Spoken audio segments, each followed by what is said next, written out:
Hello students, आज की इस वीडियो में हम बात करते हैं मैथ के ऑब्जेक्टिव क्वेश्चन के बारे में जो क्लास 10th के बोर्ड एग्जाम में पूछने वाले हैं। तो स्टूडेंट्स, ये रहा आपका ऑब्जेक्टिव क्वेश्चन। 120 का अभाज्य गुणनखंडों के गुणनफल कौन सा है। यहाँ पे 4 ऑप्शन दिया गया है। 4 ऑप्शन में कोई ना कोई एक ऑप्शन सही है। हम सबसे पहले 120 को तोड़ देंगे इस तरह से। पहले तोड़ेंगे 2 बार से, 60 बार जाएगा, 60 से टूटेगा, यहाँ 30 हो जाएगा। 2 से तोड़ेंगे तब 15 हो जाएगा। यहाँ से 3 पचे 15। यहाँ से हम देखते हैं कि 120 जो मेरा टूट चुका है 2 गुना 2 गुना 2 गुना 3 गुना 5 के रूप में। तो ये जो है 2 3 बार आया हुआ, 2 का पावर 3 हो जाएगा, 3 हो जाएगा 5। तो यहाँ पे जो ऑप्शन मेरा मिलेगा वो मेरा करेक्ट हो जाएगा। तो पहला ही ऑप्शन क्या हो गया, सही हो गया। ये बोर्ड एग्जाम के लिए बहुत ही इम्पोर्टेंट ऑब्जेक्टिव क्वेश्चन है और इसके द्वारा हम बहुत ये मेरे लिए क्या है कि किसी भी स्टूडेंट्स के लिए बहुत ही हेल्पफुल वीडियो है। तो वीडियो में अंत तक बने रहिएगा। हम देखेंगे बहुपद। नेक्स्ट क्वेश्चन मेरा क्वेश्चन नंबर 2, बहुपद पी एक्स के लिए वाई बराबर पी एक्स निकट की संख्या कितनी है। तो ये जो ग्राफ है ये कितनी जगह पे एक्स लाइन को काटती है। तो यहाँ हम लोग देख रहे हैं कि 2 जगह पे काट रहा था। इस तरह से हम लोग कह सकते हैं कि पी एक्स का जो वैल्यू है वो कितना है, 2 है। तो जो ऑप्शन मेरा 2 है, ऑप्शन नंबर देखेंगे, चेक करेंगे कि किस में 2 है। तो ऑप्शन नंबर 3 में 2 है। तो ये मेरा करेक्ट हो जाएगा। निम्न द्विघात समीकरण कौन है। तो एक्स स्क्वायर बराबर 2 इंटू एक्स माइनस 3। ये मेरा 4 ऑप्शन दिया हुआ, देखने से पता नहीं चल रहा। तो इसको थोड़ा सा सॉल्व करके देखिए। पहला ऑप्शन को ही हम लोग देख लेते हैं कि x square equal to 2 into x, तो 2x हो जाएगा माइनस 3। और इसको जब इधर ले आएंगे, जैसे कोई भी द्विघात समीकरण a x square plus b x plus sorry 2ax square plus b x plus c बराबर 0 के रूप में होता है। यहाँ हम देखेंगे कि ए जो है वो ये जो इक्वेशन है पूरी तरह से इसको फॉलो कर रहा है, इसलिए पहला ही ऑप्शन मेरा सही होगा। अब देखें कि ये क्यों नहीं हो सकता कि यदि हम इसको सॉल्व करें तो ए प्लस बी का हल क्यों, यहाँ पे पावर क्यू है और इधर भी क्यू है, कहीं ना कहीं ये क्यू के फॉर्म में है जो कि द्विघात समीकरण नहीं हो सकता। इसमें भी वही चीज़ है कि इससे ये पूरी तरह से दोनों ओर से एक्स स्क्वायर आ रहा है, वो कट जाएगा तो फिर ये एक्स स्क्वायर बचा ही नहीं, तो फिर द्विघात समीकरण नहीं होगा, इनमें से कोई नहीं। इसलिए मेरा पहला जो है क्वेश्चन नंबर 3 का पहला ऑप्शन करेक्ट है। इसमें देखेंगे साइन 18 डिग्री cos 72 का मान कितना होगा। तो साइन 18 डिग्री cos 72 को हम सॉल्व यदि करें तो हम इसको देखते हैं कि साइन 18 डिग्री, जगह थोड़ा कम है, और यहाँ cos 72 को हम क्या लिख सकते हैं, cos 90 माइनस 18 डिग्री। तो ये फॉर्मूला क्या होता है कि साइन 18 डिग्री और cos 90 minus theta equal to sine theta. Theta की जगह 18 डिग्री, ये दोनों कट गया तो कितना है 1। तो जो ऑप्शन में कौन सा ऑप्शन में है 1, तो ये पहला ऑप्शन करेक्ट है। यहाँ हम देखेंगे क्वेश्चन नंबर 5, समांतर श्रेणी में ये एक श्रेणी है, एपी का श्रेणी है। इससे हम मान लेते हैं कि एपी मेरा क्या है 3 1 -1 और -3 के लिए सार्वंतर क्या होता है। सार्वंतर डी इक्वल टू क्या होता है, A2 माइनस A1 होता है। तो A2 जो पहला यहाँ हम लोग देखेंगे कि ये मेरा A1 है, ये A2 है, ये A3 है, ये A4 है। तो A2 कौन सा टर्म है 1 और -3, 1 में 3 गया तो कितना हो जाएगा -2। तो मैं correct option first option number 1 जो कि बिल्कुल सही है। और इस तरह से हम क्वेश्चन नंबर 6 देखेंगे कि 12 15 21 का एलसीएम क्या होता है। तो 12 को हम लोग तोड़ देते हैं, 2 इंटू 2, 2 टू जा 4 3, ये 12 हो गया। इसी तरह से 15 को तोड़ देते हैं कि 15 टूटने से क्या मिलता है, 3 पचे 15, डायरेक्ट तोड़ देते हैं। 21 को तोड़ते हैं, 3 सत्ते 21। यहाँ हम लोग देखते हैं कि एलसीएम एचसीएफ और एलसीएम, यदि तीनों में से कोई भी सेम अगर यदि टर्म मिले तो उसको हम एचसीएफ बोलते हैं। और इसमें एलसीएम निकालने का आसान तरीका होता है कि यहाँ पे मेरे कितने तरह का टर्म है मौजूद है। तो यहाँ जो हमारा है पहला जो है कि 2 है, फिर 3 है और 5 है और 7। 2 का अधिकतर जो है कि यहाँ पे 2 मिलता है तो पावर में 2 लिखेंगे। 3 का अधिकतर पावर 1 मिलता है और 5 का अधिकतर पावर जो है 1 और 7 का भी 1।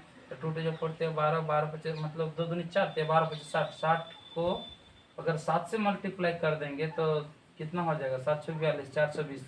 ये 420 क्या है, ये मेरा ऑप्शन सही है, बिल्कुल करेक्ट है। इस तरह से इसको हम करेक्ट कर देंगे। क्वेश्चन नंबर 7 देखें, सभी वृत्त क्या होते हैं। तो सभी वृत्त क्या होते हैं, यहाँ पे 4 इतना सारा ऑप्शन दिया है, 4 ऑप्शन सर्वासम समरूप सर्वासम समरूप, इनमें से कोई नहीं।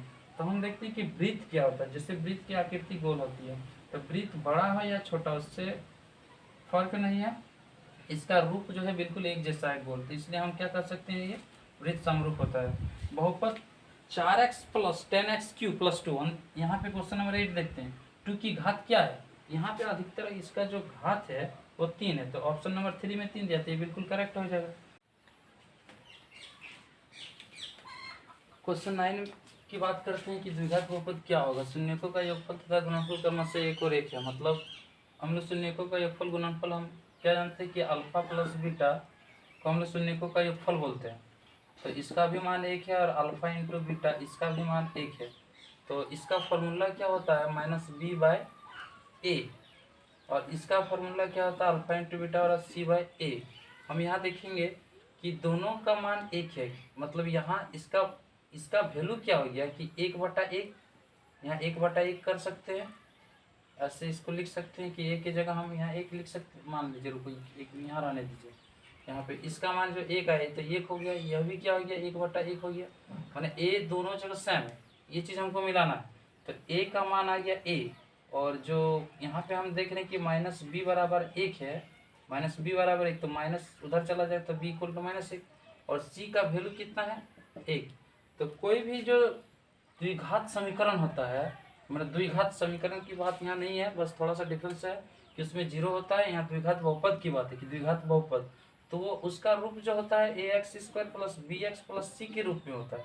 तो यहाँ हम देखेंगे कि बस इसमें मान हम बैठा देंगे। एक की जगह हम a की जगह 1 रखेंगे तो x² हो जाएगा, b की जगह -1 रखेंगे तो -x हो जाएगा, और c की जगह हम क्या रख दें 1 तो +1। तो ये जो भी ऑप्शन में हमें मिले देखने को, जैसे ये ऑप्शन इसके सम है यहाँ, तो ये ऑप्शन मेरा क्या हो जाएगा करेक्ट हो जाएगा।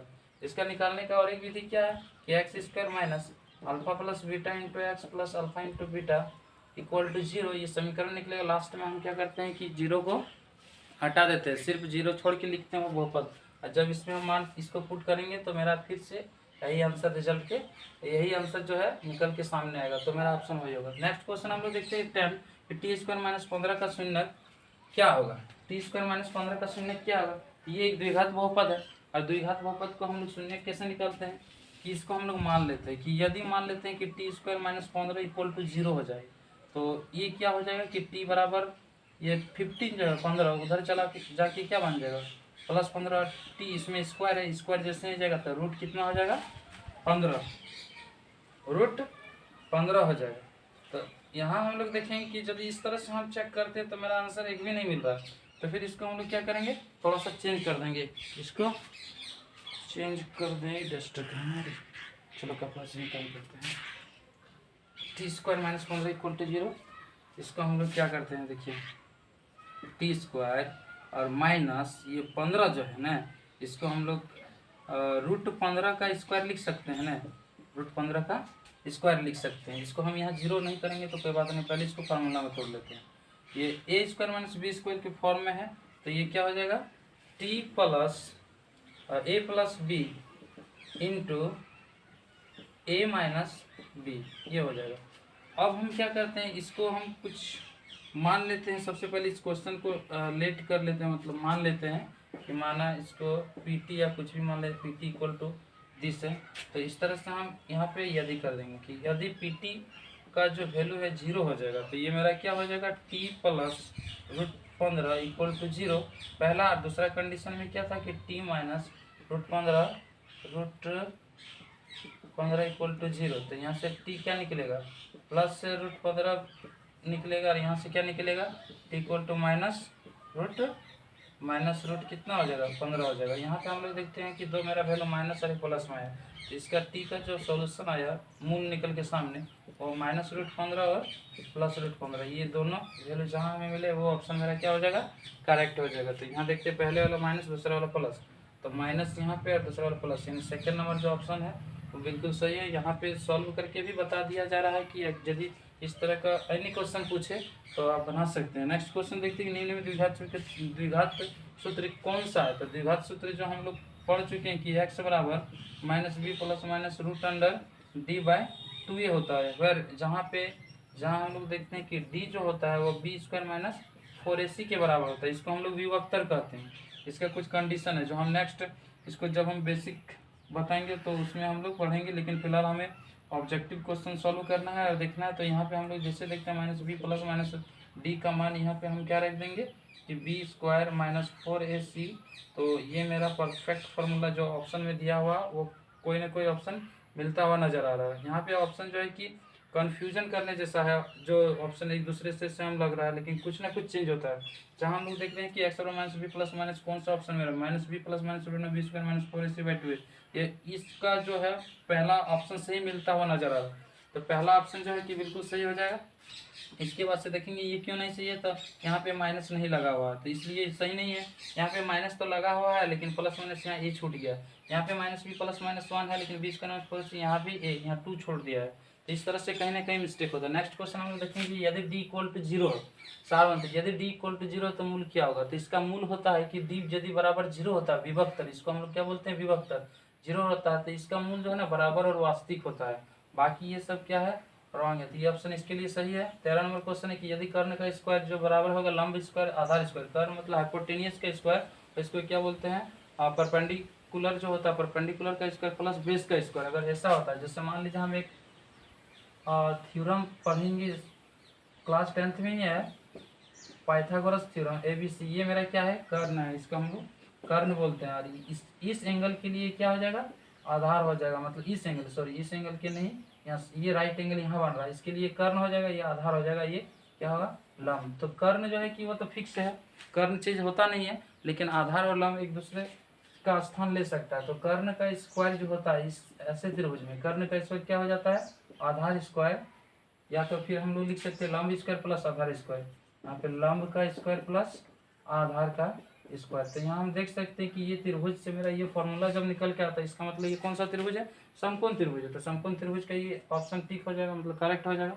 इसके बाद आते हैं नेक्स्ट क्वेश्चन, क्वेश्चन नंबर 14 कि दो बिंदुओं a x1 y1 और b x2 y2 के बीच की दूरी क्या है। तो यहाँ हम लोग देखेंगे कि डायरेक्टली सूत्र लिखा हुआ है, तो हम कैसे जानेंगे दूरी सूत्र इसी से बनता है कि यदि हमें दो बिंदु दिया हुआ है, जैसे ये पॉइंट दे दिया यहाँ ये और बी ये दिया है, तो यहाँ से एक सूत्र क्रिएट होता है। तो ये सूत्र कौन सा है तो उसको हम चेक करेंगे कि कौन सा सूत्र हो सकता है। तो यदि आपको याद है तो आप डायरेक्ट ऑप्शन में टिक कर देंगे, और यदि नहीं याद नहीं है तो फिर थोड़ा सा क्या होता है कि दिमाग मतलब सोचना पड़ता है कि कौन सा ऑप्शन सही है, और फिर हम लोग को क्या करना पड़ता है कि एक ऑप्शन सेलेक्ट करते हैं। तो यहाँ हम लोग देखेंगे कि x1 y1, तो यहाँ पे फॉर्मूला होता है दूरी सूत्र का कि यदि मान लिया मेरा दो पॉइंट है ए बी है, तो हम सूत्र इस तरह से भी लिखा जाता है x2 माइनस x1 का whole square plus y2 minus y1 का होल स्क्वायर। अगर ऐसे नहीं लिख पाते हैं तो इसका और एक फॉर्म है, या हम करके हम इसको ऐसे भी लिख सकते हैं कि x1 माइनस x2 का whole square plus y1 minus y2 का होल स्क्वायर, इस तरफ फॉर्म में। अगर इन दोनों फॉर्म में से कोई भी मेरा है ऑप्शन में तो वो सही हो जाएगा। पहला ऑप्शन देखते हैं x1 माइनस x2 का होल स्क्वायर y2 माइनस 1, तो यहाँ पे 1 है या 2 जो कि आगे पीछे है, तो ये मेरा बिल्कुल गलत हो जाएगा, ये नहीं है। तो x2 माइनस x1 का होल स्क्वायर y2 माइनस, ये बिल्कुल परफेक्ट है, तो ये बिल्कुल सही ऑप्शन है, तो इसको हम टिक मार सकते हैं। इसके बाद 3 नंबर दे x2 माइनस x1 यहाँ माइनस, जो कि फॉर्मूला में माइनस होता नहीं है। इसमें सेम वही कंडीशन है कि x2 माइनस x1 का इसमें होल स्क्वायर ही गायब है, तो इसलिए और मतलब ये पहले से ही कुछ मतलब इसमें बिल्कुल सारे ऑप्शन से अलग थे, ये हो ही नहीं सकता। तो मेरा तो ऑप्शन नंबर 2 बिल्कुल क्या हो जाएगा करेक्ट हो जाएगा। अब नेक्स्ट क्वेश्चन जो है कि 15,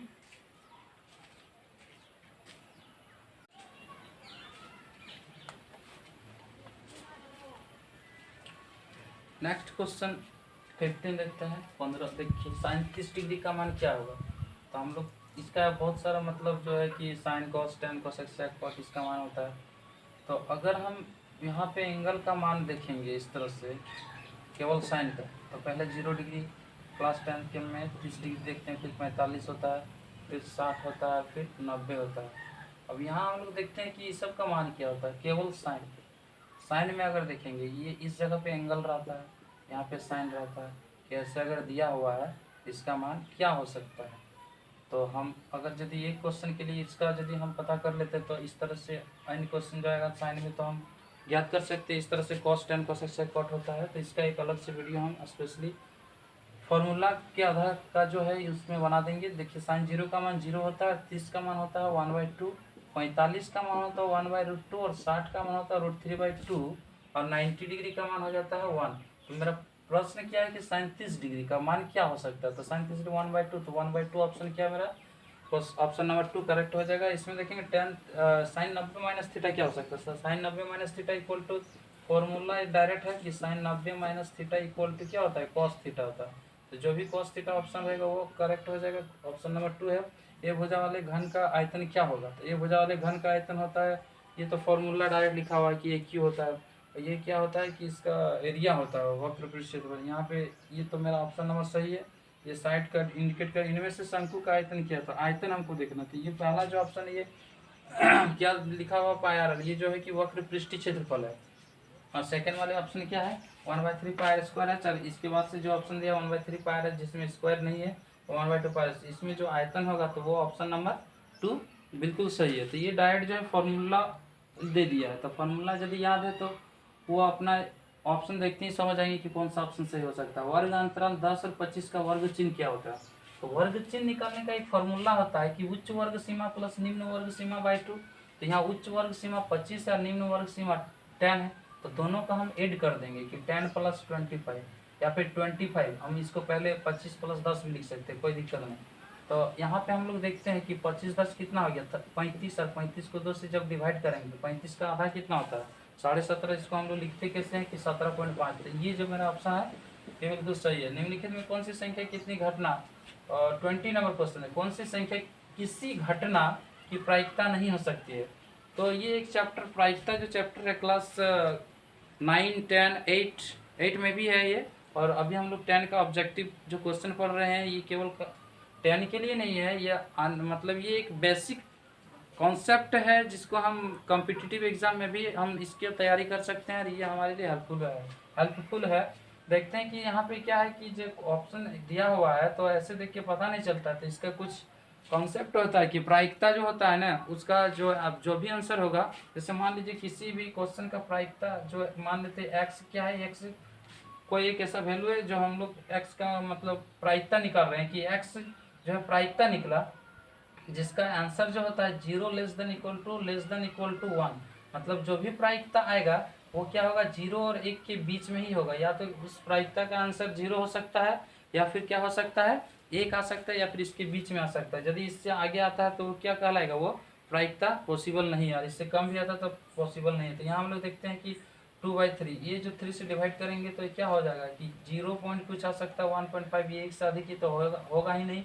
ये 15% है, तो यहाँ 15% मतलब 0 पॉइंट समथिंग 00 कुछ, मतलब वो क्या हो गया, यहाँ से पता चला 0.7। तो ये प्रश्न है कि प्रायिकता नहीं हो सकती है। अच्छा यहाँ प्रायिकता नहीं हो सकती है बात, तो यहाँ पे एक ही ऐसा मान है ये ऑप्शन जो ये नहीं हो सकता, बाकी जो हो सकता है, क्योंकि इसको जब डिवाइड करेंगे 0 ये क्या हो जाएगा 0 मतलब 1 से छोटा है 15, इसको जब करेंगे तो 15/100, इसको डिवाइड करेंगे तो ये भी आंसर कितना 0.15, ये भी क्या होगा 0 और 1 के बीच में, ये भी 0 और 1 के बीच में, इसको डिवाइड करेंगे तो 0 पॉइंट कुछ आएगा, ये भी क्या होगा 0 1 के बीच में। मतलब ये तीनों हो सकता है, एक ऐसा ऑप्शन तो है जो नहीं हो सकता, तो इसको हम लोग टिक कर देंगे। √2 किस प्रकार की संख्या है, तो √2 एक अपरिमेय संख्या होती है, तो इसको हम लोग अपरिमेय संख्या में टिक कर देते हैं। यहाँ क्वेश्चन नंबर 21 हो गया। तो मिलते हैं हम लोग नेक्स्ट वीडियो में।